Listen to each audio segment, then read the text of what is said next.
现在 property agent 不容易做。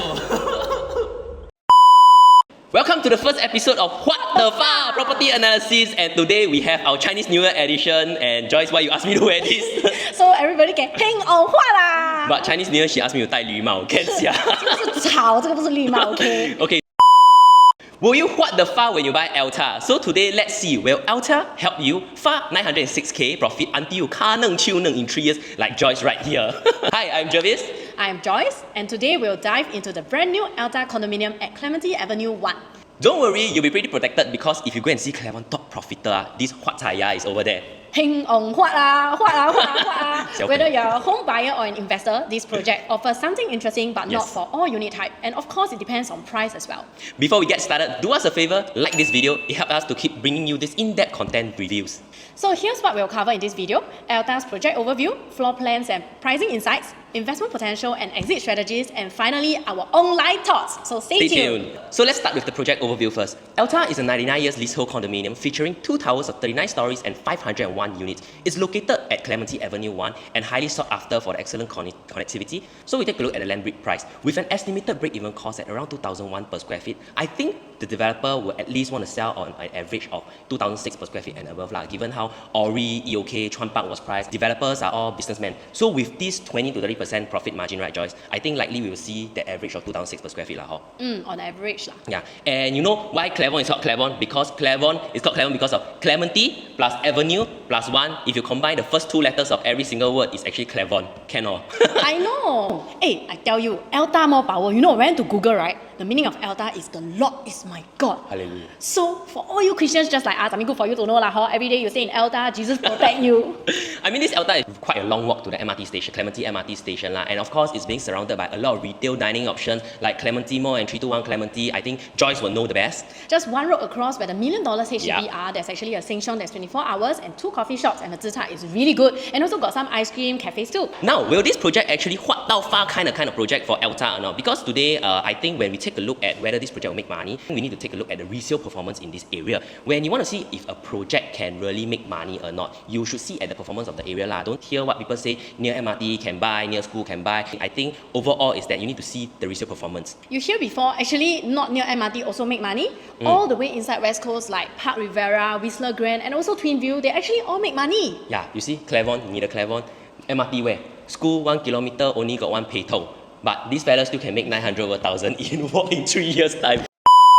Back then in 2021 when I was buying, right, people say I sold, say later recession how, lose money how, ask me don't buy. But I also told them if I don't buy, right, then how can I give confidence to my friend and client in investing the property, right? It must be a good example first, ma. So of course now people say I make money because I buy during COVID. But then now I look back, I buy this, now I earn more. Yeah, I think it's not just about luck. I think it's really an in-depth analysis that we did together back then that made this good investment option to actually happen. So let's take a look at the expected prices and the floor plan of Elta. So Elta offers a lot of unit type, but let's start with the unit that are very hard to sell in the resale market. So the 1 plus study starting from 506 square feet, you can actually see they boast a 26.3 square meter of living space, and of course perfect for singles or young couple. And do note that this is a GFA harmonized property, meaning to say AC ledgers are no longer counted in the strata area or the GFA area that's sold to you. So like all 1 plus study, this 1 plus study we will likely see the high floor crossing a 3,000 per square feet range with an average we think at the middle floor of 2,009 per square feet. And if you put this right, this will probably put you at average pricing of 1.467 million for a mid floor. Okay, so next we actually look into the 2-bedroom units designed for couples and small families ranging from 614 to 807 square feet. Generally all are dumbbell layouts, which is super good. I love dumbbell layouts because it's so efficient, you don't have any wastage of the corridor space. Last time my first EC, I also buy a dumbbell layout. Yeah.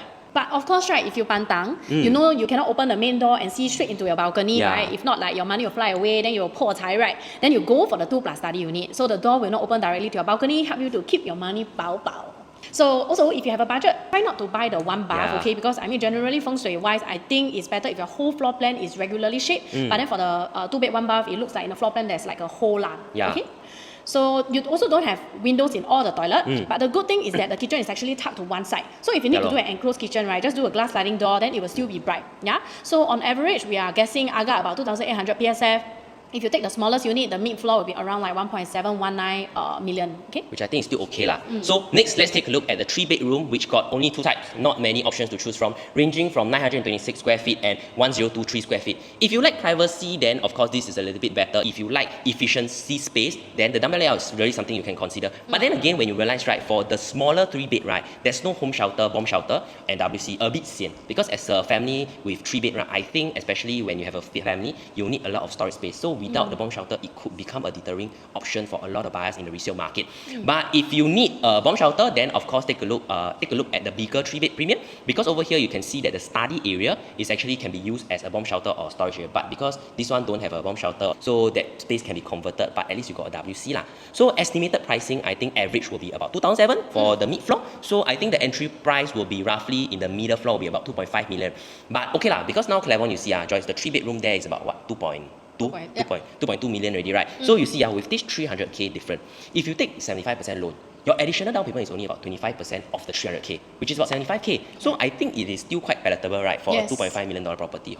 I think it's still quite acceptable for most people. And let's go straight to the 4-bedroom layout. So 4 bedrooms are actually around 1184 square feet to 1,507 square feet. And honestly, in my opinion, is to buy the biggest that you can actually afford. So based on the type D1 versus the premium layout, right, the main difference is actually the extra toilet, bigger bedrooms, kitchen, and also the living space. As for dual key unit, you only will want to buy this if let's say you need to stay with your parents and they prefer to have their own private space, or if you are looking to rent out one side of the bedroom to like help to cover your mortgage. This is like a one stone kill two birds lah, because you own one unit but actually you still stay with your family and still being able to collect a rental. Okay, the 4-bed plus study, I love that all the bedrooms actually have direct access to the bathroom, so it's very convenient for your family. Back in Clavon, right, the one that I actually sold is a 4 plus study as well. So I think generally for 4-bedder, right, we would be looking at an average PSF of 2,650. So on average quantum, I got about 3.137 million from the smallest 4-bedder onwards. Okay?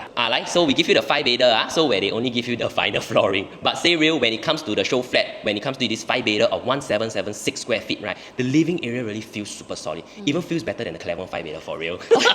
And not to mention, they actually give you gas cooker, means that you can walk here because you got window, right? Because if you are familiar with this area, Clavon or Clement Canopy, the 5-bedroom, right, actually they only give you induction only, right? Yeah. But this one, the 5-bedroom, the quantum is not cheap. The quantum is going to be a bit big. Average per square feet, we think about 2,500 per square feet with a quantum of 4.528 million for the mid floor. So if really this pricing, okay lah, really hit on me. Some people actually like condo, some people actually like landed, because at this quantum, you can actually explore some landed in the West Coast area, right? So no right, no wrong lah. So here's why Elta stands out as an investment. If you want to buy in this area, there's actually only 4 projects nearby. Really, you PG only got these 4. I personally think people who are looking to buy in this area got the buying power one lah. Very ului one. So because of this proximity to all the Jurong Lake District, the One North, all the business center, ding ding dong dong and everything, meaning to say everything will what right in Singapore. So in terms of the long-term capital appreciation and the steady demand for the resale strategy, I think it's pretty okay. Okay, Joyce, come, let's share some point with how we help our client to consistently make profit and how you identified Clavon as an investment potential, right? Despite all the negative noises you heard back then, right? And then today, Okay, I mean like back when we were looking at Clavon, we actually compared, the first one was an entry price, which is not too far away from the surrounding resale prices. So that helps to actually lower our risk. So, but I think it really depends on the developer selling price, right? Don't be afraid to walk away if the PSF is really too high. So with that, right, if the pricing is not too far off from the resale, right, which I think if let's say the pricing is not too far off, the risk gap is very low. So both of us individually, we will give 1, 2, 3, 7. Yeah, so I gave slightly lower because I personally still feel that the PSF for me at about 2007 or 2008, right, is a little bit mind-blocking for me. But if the developer is willing to go a bit lower in terms of PSF, I think my rating can go higher lah. So, okay, our final score for entry price is 7.5. So next, the second one is actually the exit strategy. So we also know that Clementi is a mature estate whereby all the HDB here cross more than 1 million. 4-room flat HDBs already cross more than 1 mil, and 5-room HDB more than 1.2 mil. So the upgraders in this area generally prefer to stay within. So especially those with children, because they are more familiar with the environment. Yeah, and the exit strategy, I think when you have a steady demand in this area, this will actually pose a good exit strategy for you, given how Clement Canopy, and even you go and take a look at the park condo, they have almost 100% profitability. So in terms of exit strategy, we'll give 1, 2, 3, 6. Hey, why you give so low? I think it gave, in terms of the exit strategy, I feel that the per square feet is high. If let's say today, if I was an investor, if I buy in other region with lower per square feet, and if Elta today in the resale market 3 years later can hit 3K per square feet, I think other places may pose a better opportunity in terms of investment. So if today you are looking at this area for investment, you die want this area. So I think not many project for people to consider in the resale market. So I give also a decent exit strategy number also. Okay, but then for me, I feel the buyers in Clementi all are quite cash rich lah. So like, I mean, with all the good schools, although not really within 1 kilometer, but people still buy, although it's within 2 kilometer to Nanhua. Yeah. So, okay, so our final score is 7. Okay, so the third factor is actually risk. So the floor plan back then, we really like the space and the size, so we wanted to purchase for own stay actually, which turned out to be such a great investment property because we bought a bigger unit to stay there after. So of course, the higher the score, the lower the risk. So let's give the vote for the risk. 1, 2, 3, 7. So I think pretty low risk, right, Joyce? I actually quite like the layouts of the way that the developer planned for Elta, right? Because even the small units, right? If you realize there's no 1 bedroom, so they went straight to the 1 plus study. So I thought they were quite thoughtful, especially with all the 2 bedrooms, right? Actually comes with all dumbbell layout as well. Yeah, so I think overall for the risk for this part, the final score will be 7.5 on average. Hey, you know why I give 8, no? Because I want you to fuck like me. I think she want you to buy because she want the Clavon to make more money. Anyway, I hope this review helped you to make an informed decision. If you need more clarity on how you can strategize on your plans in terms of growing your net worth or you need a consult, feel free to reach out to us. This person got $10 million worth of asset. I work very hard. So don't forget to like, share and subscribe for more updates on Singapore's property market and see you in the next video. Okay, bye!